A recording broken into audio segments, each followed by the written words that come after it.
This is Curtis coming at you from East Red Studios once again, covering the 2021 NFL season. And I've got some crazy news. The Miami Dolphins pulled one of the biggest upsets that I can remember in a long time and beat the Baltimore Ravens.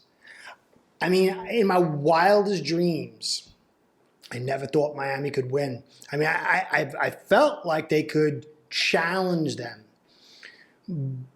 But some poor evaluations on my part put some black spots, blinders on my eyes. I missed some things that really should have made me realize this was going to be a more competitive game than I thought. But the interesting part is I tell you all the time, I'm a Fin fan for a long time, got some young kids. They want no part of the Miami Dolphins. I don't believe this. But my son woke up yesterday morning and he's like, Daddy, I had a dream the Dolphins are going to win. I'm like, yeah, kid, yeah, all right. Keep on dreaming. It's a nice dream. He's like, no. All day. He kept saying, I had a dream. The Dolphins going to win today, Daddy. Dolphins going to win today. And he's like 10 years old, you know, a sweet kid. I'm like, yeah, all right, kid. So anyway, he watched the game with me, which he hasn't done in a long, long time. He just refuses because he always thinks they're going to lose. He watched the entire game with me. And he kept saying, Daddy, Dolphins are going to win. Dolphins are going to win. This was the first game that my sons, one fell asleep, he's only 5, that they actually watched the entire game. And for a guy that grew up with family, loving football, and it was a very special moment for my son to stay with me, to enjoy. He's like, I'm really happy the Dolphins won. I'm still a Rams fan, Daddy. But I could feel them coming to our side. So it's moments like that that really matter. I felt fantastic. I mean, I love seeing the Dolphins win. And having my son there to see a team worth watching was very, very special. Now, this doesn't change the season. It is what it is. This doesn't like wallpaper over all the other aspects. But we got 2 wins in a row, and you can't dismiss this as a bad team. So what do we got right now? This is where we have to start doing the evaluation. It's another reason why I say, you know, you got to really kind of take longer term views of things to get your evaluations right. It's very quick. It's very easy to make snap judgments, but sometimes they don't pan out long term. Let's see if this one does.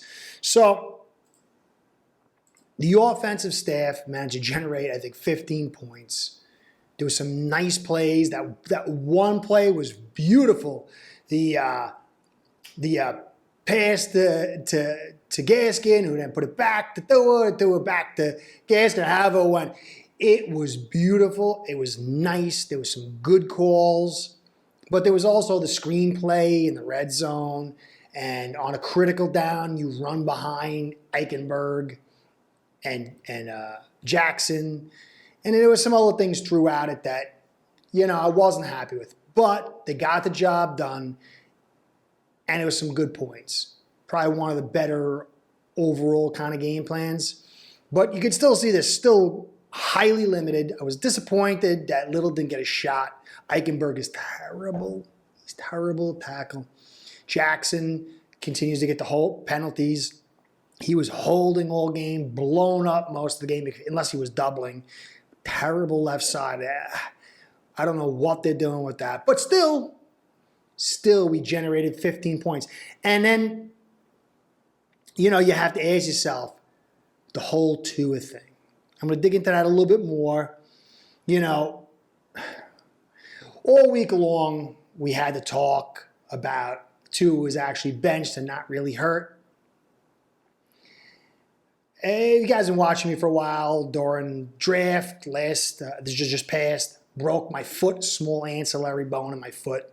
Had to walk around a couple of days because the hospitals were having trouble because of the situations that are going on around the world. So I said, I'm not going there. So I walked around for a couple of days on a broken foot. Then I had to get on the plane to fly home.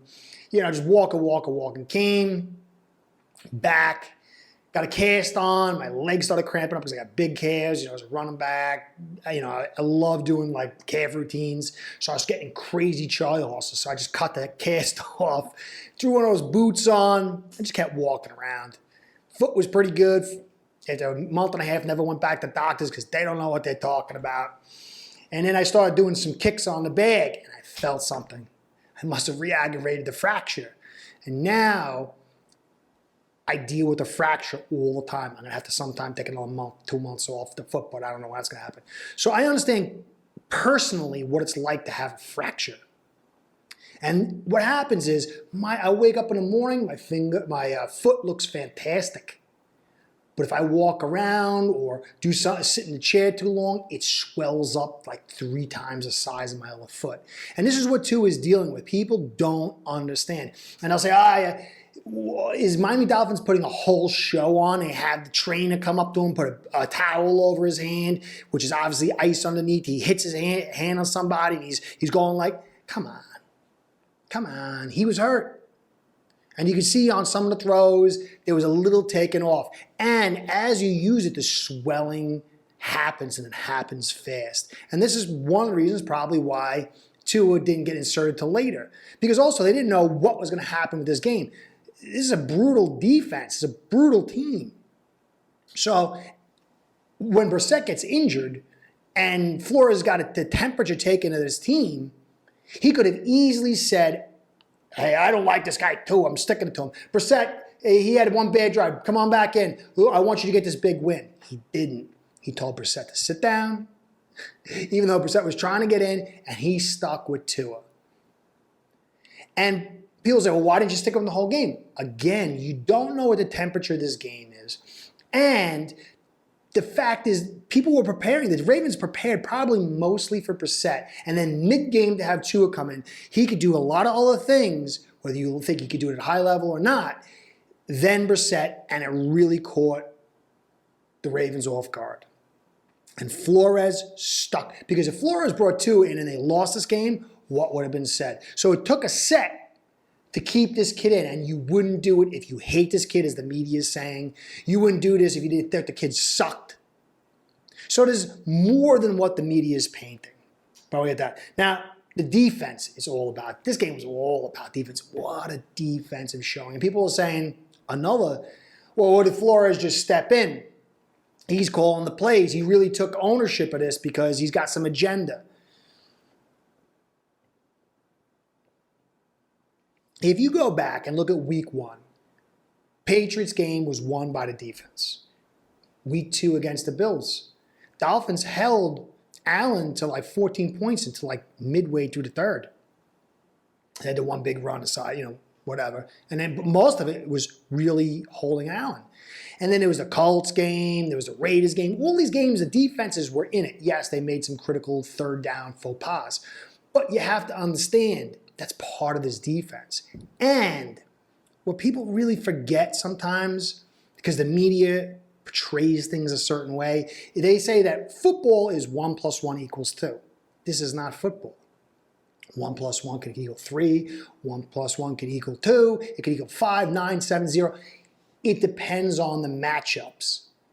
Last week's quarterback and this week's quarterback were more mobile style quarterbacks who were a little shorter, who had issues on the offensive line. Both tackles, Tunsil and the other guy who was pretty good, was out last week. This week, the Ravens' offensive line is beat up. And you have 2 quarterbacks that struggle with certain angles because of their height, and they're not really outside the hash throwers. Tyrod is a little bit more, but Lamar isn't. He struggles to throw outside the hashes, and this is the part I should have realized. Howard is still injured. He had a couple of big plays, but that doesn't change what we saw through the whole tape of him playing over leverage, not being able to cut, not being able to burst. But with this type of quarterback, he's able to play like that and not be victimized. And my personal opinion is, if Mike White plays this week, we play the Jets, I believe, he's going to offer a harder time than Lamar. Not because he's a better player, just because his skill set is a little bit more difficult for the skill set of this defense. And that is throwing outside the hashes, making calls, going through your reads quicks, and hitting your hots. They couldn't do that. Lamar couldn't do that. Tyrod had trouble doing it. The pressure comes, you get the ball off. This is what top quarterbacks and also taller quarterbacks are able to do a lot easier than the 2 quarterbacks the Dolphins have faced. This does not dismiss what the Dolphins did.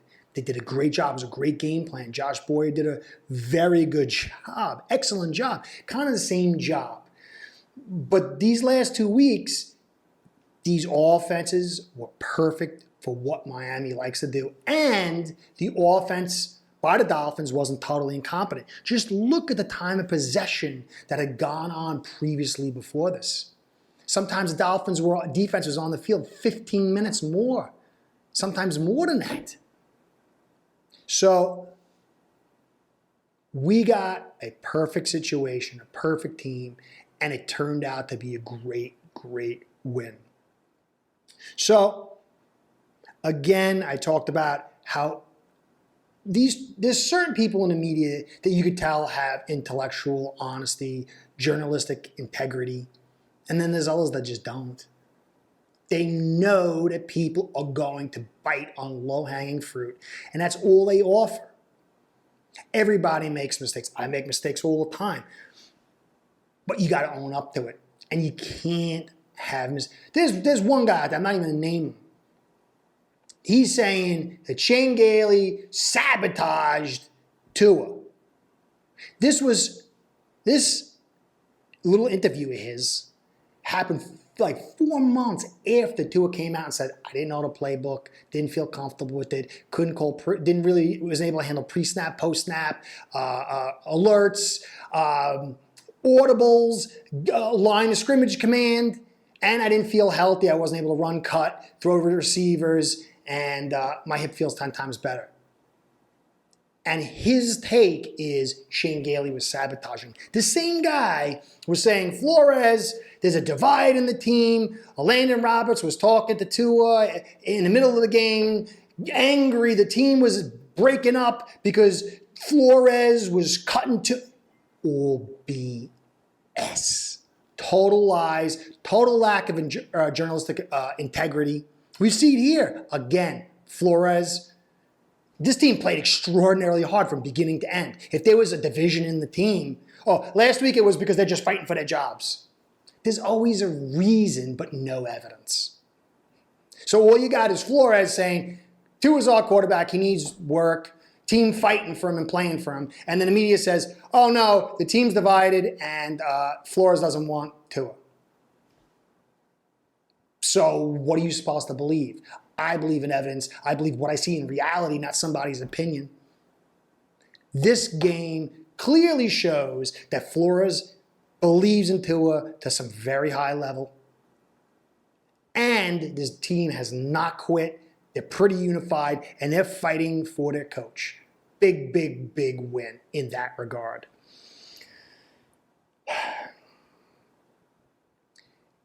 As I said, in Suit Hustle, and I've said recently, the media has some very, very good people in it. Like a lot of people, they've been on Omar Kelly for years. And I personally think he's wrong on some things. But I respect him because he's a contrarian. And he's wrong on some things now. And maybe he has certain agendas. But I put more weight on him than I do many, many of these journalists. There's some other good ones out there, like Cameron Wolf. There's a lot of good ones, but there's also a lot of very poor ones that just push agenda, especially some of these guys you'll see on YouTube. Some of them don't mean to. They don't know, they push agendas. But Pied Pipers are the ones that know and don't care. USA Today, we kept saying a couple of months ago that Shane Gailey was fired. ESPN put out that Shane Gailey was fired by a fake tweet account by Adam Schefter. Are you serious? Are you serious? That's ridiculous. Pied Pipers, they don't respect you. They don't respect the truth. And they hurt this franchise because when fans buy into garbage, the suits, they stay in control. Ross came out by a lot of people making stands on this, was willing to trade 3 first-round draft picks and 2 second-round draft picks for Watson. That's insane. And the lawyers of these people came out and said, of the guilty, because they thought he was going to settle. They said he has to settle. But they said he also has to, women have to write like, what do they call that? Non-disclosure acts. It was quickly dismissed. Greer came out in all his honesty, because whatever Chris Greer says, it's absolutely true, that this is not true. But no one's gone to the lawyers who made this claim. This is a major issue. This is a major story. Why hasn't anyone gone to the lawyers and said, is this true? Will you put your mark on it? Will you put your statement on it? But now we're hearing people come out and saying they were willing to give away 3 firsts and 2 seconds. We have no offensive line. And people say, oh, well, maybe Flores is responsible. You look at the defense, which he probably has way more input than offense, and look at all the hits, and then you look at all the failings on offense. You like Waddle? I like Waddle a lot too. 2 first-round draft picks, 1 6 overall, and another top 10. You think that's worth it? I don't. I could have got Devonta Smith for the 12th overall pick. I mean, maybe he wouldn't be as good, but I would have the top 10 pick this year. This offensive side of football has not been treated right, not been drafted right. And you're to bring Watson in and give away 5 top picks. You don't think that all the media push now of divisiveness between Tua and Flores is the bad guy, and the team's you don't think that any of that could possibly come from the suits at the top in Miami? Really? If we fans buy this BS, then we're going to get BS. If we stand together and understand clearly, hey, Ross, did you really do this? Is Greer lying to our face? Why are no journalists, again, going to these lawyers and confirming? But all they care about is, what did Landon Roberts say to Tua on the sideline? And Flores is looking for another job, and he needs to get replaced. All this other stuff except what's critical. I'm wrong. I make mistakes. I'll own up to it, but I'm here to try to seek the evidence and the truth. Because if we're together and we say we're not putting up with this, the owner will more likely than not make the right choices. And at this point, if this stuff is true, we're screwed.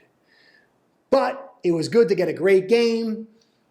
Flores isn't half the idiot most people tell you. The defense doesn't suck the way they tell you, at least not as sucky as they're going to tell you. There's no real issues between Tua and Flores. Not saying Tua is the greatest thing since sliced bread, nor Flores. This was a nice win. Let's enjoy it and move forward and continue our evaluation, get better than last time. So thank you for staying to the end. Please like, comment, and subscribe. Comments mean the most. I really appreciate it, especially when they're contrary to what I'm thinking. I enjoy the dialogue. I have dialogue with just about everyone in the comments section because it helps me learn, help me grow, and help me consider. So I appreciate everything that you guys have been bringing to the comments section. You guys are mostly just real good people, and you all bring really great stuff for just about all of it. So I appreciate that. And subscribes and likes help us with the Google overlords that keep us in business, and I appreciate that. I just want to give a shout out to Ace Barrett, our sponsor. Without them, none of this would happen. They're the best online sportsbook out there, and they want to let you know with their world-class software, you can get on the action with friends, family, and coworkers as a local bookie. They are the best. You guys are the best. I'm very grateful, and I'm very happy. My son's still talking about the Dolphins game. I was like, I feel like I'm in a dream. Anyway, Fin fans, anything's possible. We just learned that. Let's keep positive, keep evaluating. Catch you next time. This is Curtis saying, be well. See you soon.